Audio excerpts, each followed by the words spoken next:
నమస్తే. ప్రస్తుతం మనతో మాట్లాడడానికి ఎమ్మెల్యే మనోహర్ రెడ్డి గారు ఉన్నారు. సార్ ఎట్లా చూస్తారు? ఏదైతే నిన్న కేటీఆర్ గారు చేవేళ్ల సభలో మాట్లాడిన మాటల్ని ఏదైతే కాంగ్రెస్ ప్రభుత్వం రుణమాఫీ చేయలేదు పూర్తి స్థాయిలో, చేస్తే మా ఎమ్మెల్యేలందరూ రాజీనామా చేయడానికి నిజం, దీనికి కాంగ్రెస్ పార్టీ సవాల్కి సిద్ధమే అంటూ ప్రశ్నిస్తూ ఉన్నారు. ఏంది మరి ఈ సవాల్కి మీరేమంటారు?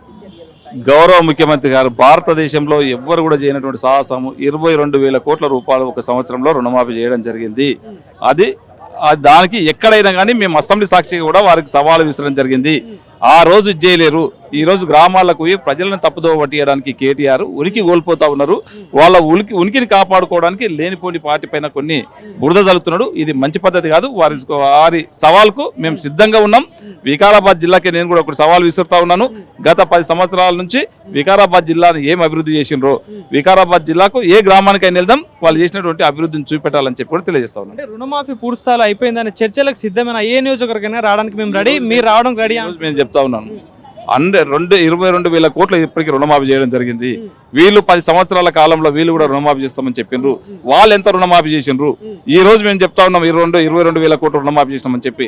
ఇంకా కొంతమంది కారణులకు ఉండొచ్చు, కేవైసీ అప్డేట్ కానోళ్ళే కానివ్వండి, ఆధార్ కార్డు లింకేజ్ తప్పున్న వాళ్ళు కానివ్వండి, ఆధార్ బ్యాంక్ అకౌంట్ కొద్దిగా అప్డేట్ కానోళ్ళు కానివ్వండి, అలాంటి వాళ్ళు ఎక్కడైనా మిస్ అయి ఉండొచ్చు. వారిని కూడా అధికారులకు చెప్పడం జరిగింది, మీరు గ్రామస్థాయికి పోయి వీళ్ళందరూ కూడా అప్డేట్ చేయండి, ఎవరైనా మిస్ అయిన వాళ్ళు ఉంటే కూడా వాళ్ళని అప్డేట్ చేసి తీసుకొని రాండి అని చెప్పి అధికారులకు చెప్పడం జరిగింది. ఎవరైనా మిగిలిపోతే అలాంటి వాళ్ళే ఉండొచ్చు, కానీ ఎక్కడ కూడా కావాలని చెప్పి కూడా మాత్రం ఆ ఉద్దేశంతో ఎక్కడ కూడా చేయలేదు. వాళ్ళలాగా మాట తప్పలేము, చేస్తామని చెప్పి పావులా ఇచ్చుకుంటూ ఆ వడ్డీలకే సరిపెట్టారు, కానీ రుణమాఫీ చేసినటువంటి పాపన వాళ్ళు ఓలేరు. కాంగ్రెస్ గవర్నమెంట్ ఖచ్చితంగా 22,000 కోట్ల రూపాయలు రుణమాఫీ చేయడం జరిగింది. దీనికి ఎక్కడైనా సిద్ధంగా ఉన్నాం. అంటే మీరేమో అయిపోయిందని చెప్తా ఉన్నారు, కానీ వాళ్ళు రైతుల్ని ప్రత్యక్ష సాక్ష్యంగా కూడా వాళ్ళు నిరూపిస్తా ఉన్నారు. ఏమంటారు దీనికి? ఎవరైతే ఆ అమ్మ చెప్పిందో వాళ్ళ ఇంటికి వెళ్దాం రేపు, కేసీఆర్ గారిని రమ్మను. వాళ్ళ ఇంటికి పోతే ఎంత రుణమాఫీ ఆ ఇంటికి వాళ్ళ కుటుంబానికి వచ్చింది, వాళ్ళ కొడుకులకు వచ్చిందో దానికి మనం సిద్ధంగా ఉన్నాం. అంటే రాష్ట్రంలో కూడా రేవంత్ సర్కార్ లో కూడా అంటే ముఠాలు తిరుగుతా ఉన్నాయి, కంపెనీల దగ్గర దోచుకుంటా ఉన్న డబ్బులు అంటూ కూడా మాట్లాడుతున్నారు. 6 ముఠా నడుస్తా ఉంది రాష్ట్రంలో అంటా ఉన్నారు. ఏం చెప్తారు? అది వాళ్ళకి అలవాటు అయిపోయింది. వాళ్ళు చేసి ఇతరులు కూడా చేస్తామనుకుంటున్నారు. అది రమ్మని, మా నియోజకవర్గానికి రమ్మనండి, ఏముంటున్నది ఏమనండి, మేము దానికి సిద్ధంగా ఉన్నాం.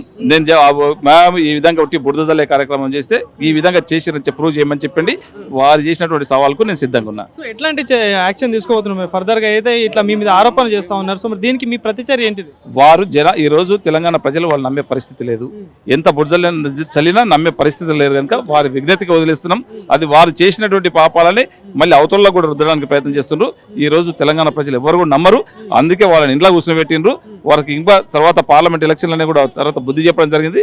రేపు లోకల్ బాడీ ఎలక్షన్లనే వాళ్ళకి గట్టి బుద్ధి చెప్తారు. ప్రజాపాలన పేరిట కూడా 6 గ్యారెంటీలు పూర్తిగా విఫలమైంది. 6 గ్యారెంటీలు కాదు, 1/2 గ్యారెంటీ కూడా అమలు కాలేదంటూ కూడా చెప్తా ఉన్నారు. ఏం చెప్తారు? రేపు చూస్తారు కదా, రేపు లోకల్ బాడీ ఎలక్షన్ లో రేపు చూస్తారు కదా. ఖచ్చితంగా 6 గ్యారెంటీలు ప్రజలు ఈరోజు సంతోషంగా ఉన్నారు. ఖచ్చితంగా దాన్ని యాక్సెప్ట్ చేస్తూ ఉన్నారు.